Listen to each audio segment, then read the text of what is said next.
इस कार्यक्रम के अध्यक्ष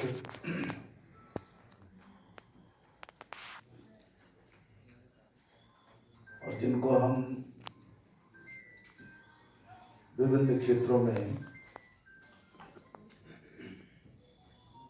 एक आदर्श के रूप में देखते रहे, ऐसे आदरणीय श्री राम बहादुर राय जी हमारे बहुत ही यशस्वी राजनेता, आज के सम्माननीय मुख्य अतिथि आदरणीय श्री शिवराज चौहान जी, हमारे आदरणीय श्री राजकुमार भाटिया जी, संगठन के संबंध में जिनका बड़ा व्यापक अनुभव है, स्वयं प्रत्यक्ष रूप से उन्होंने नेतृत्व किया है, हमारे आदरणीय जतेंद्र जी और मंच पर उपस्थित सभी मेरे बहुत आदरणीय महानुभाव और सभागार में उपस्थित सभी मेरे आदरणीय बहनों भाइयों, मुझको भी इंदिरा जी की जेल में रहने का सौभाग्य प्राप्त हुआ है। मैं दोनों वैसे तो संघ का प्रचारक था, तो देखा जाए तो गिरफ्तार होना ये कोई यश की बात नहीं थी। मुझे तो छुप करके रहना था, अंडरग्राउंड काम करना था, लेकिन हो जाता है। तो जुलाई में ही मैं पकड़ लिया गया और पहले DIR में 16 महीने और 5 महीने फिर मीसा में।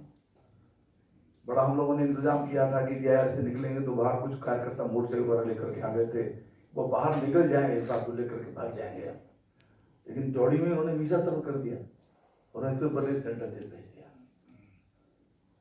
तो मेरी स्मृति व्यक्तिगत रूप से इतनी है, बाकी तो सब थोड़ी बहुत चर्चा यहाँ हुई भी है और मैं सोचता हूँ थोड़ी चर्चा होनी भी चाहिए कि मैं 16 महीने जब पीलीभीत की जिला जेल में था तो उसकी दीवारें जरा ऊंची थी, छोटी जेल थी वो, तो 16 महीने तक मुझको सूर्योदय या सूर्यास्त नहीं दिखाई दिया, क्योंकि जब वो बैरक के अंदर 8 बज जाते तब उसके ऊपर की दीवार के ऊपर सूर्य दिखाई देता था।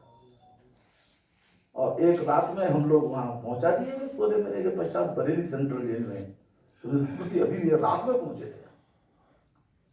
सवेरा जब हुआ उठे तो सेंट्रल जेल बड़ी होती है, बड़ी सेंट्रल काफी बड़ी थी, तो जाड़े का नवंबर का महीना था, ओस की बिंदु पौधों पर दिख रहे थे, तो सूर्य की किरणें मैंने 16 महीने बाद देखी, मैं थोड़ा भावुक हुआ। लेकिन आपातकाल की चर्चा मैं समझता हूं कि यहाँ सब आदरणीय राय साहब, आदरणीय शिवराज जी कहेंगे, लेकिन दो दृष्टि से बहुत महत्वपूर्ण है, मेमोरी में से गायब हो रहा है। एक तो यह कि अपना शासन बचाने के लिए किस प्रकार से संवैधानिक व्यवस्थाओं का दुरुपयोग किया गया, संविधान में से ही गुंजाइश निकाली सिद्धार्थ शंकर रे ने, और आपातकाल लग गया।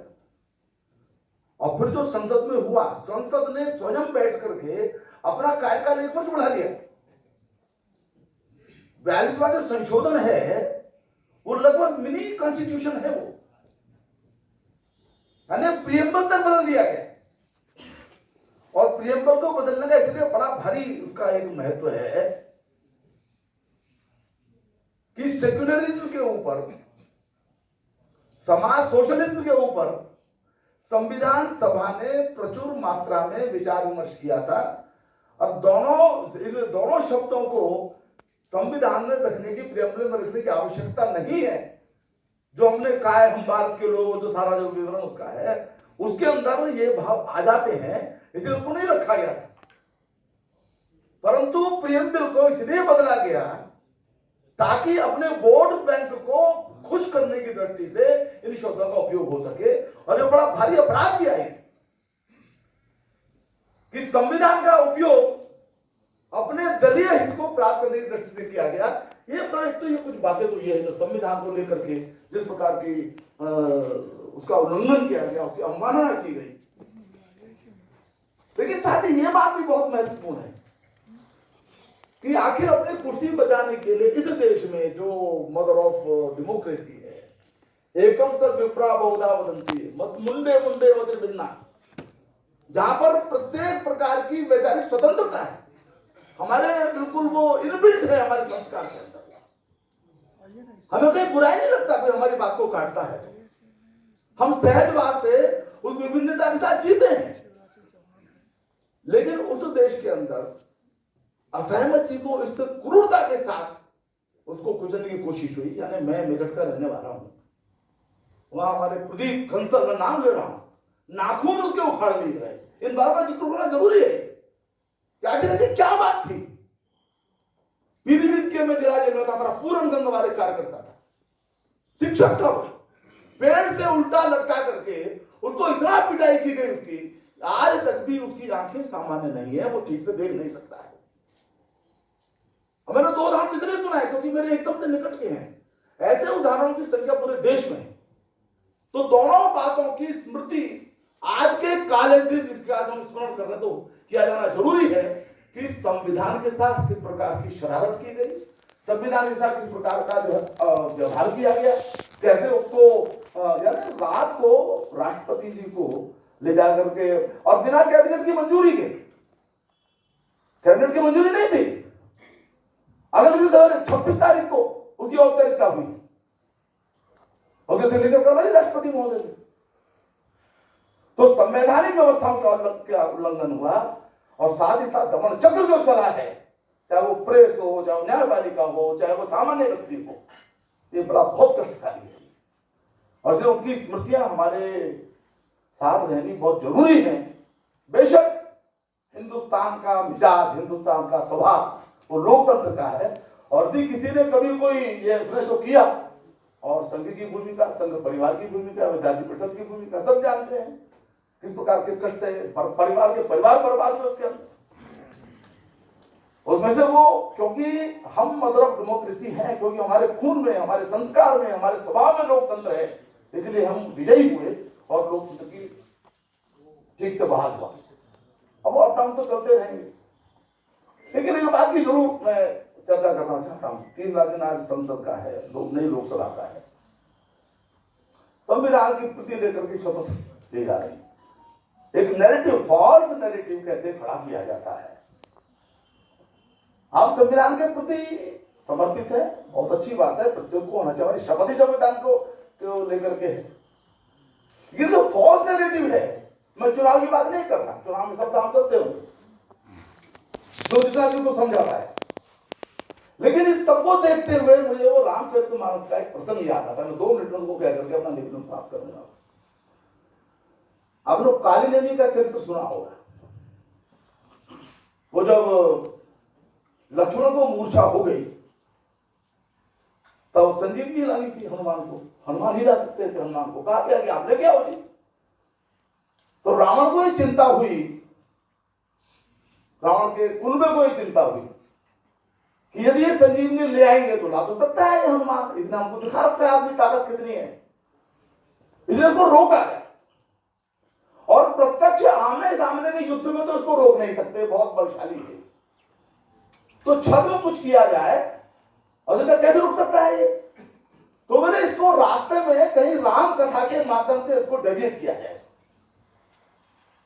तो फिर एक काली नेमी नाम का राक्षस था, व्यक्ति था उनकी सेना, उसको कहा कि तुम आओ और तुम जरा जो उड़ने का रास्ता है बीच में बैठ करके और कुछ ऐसा करो कि ये घंटे 2 घंटे इसके बर्बाद हो जाए हनुमान के, क्योंकि वो संजीवनी को पहचानने में, लाने में दिक्कत होगी, बस काम खत्म हो जाएगा।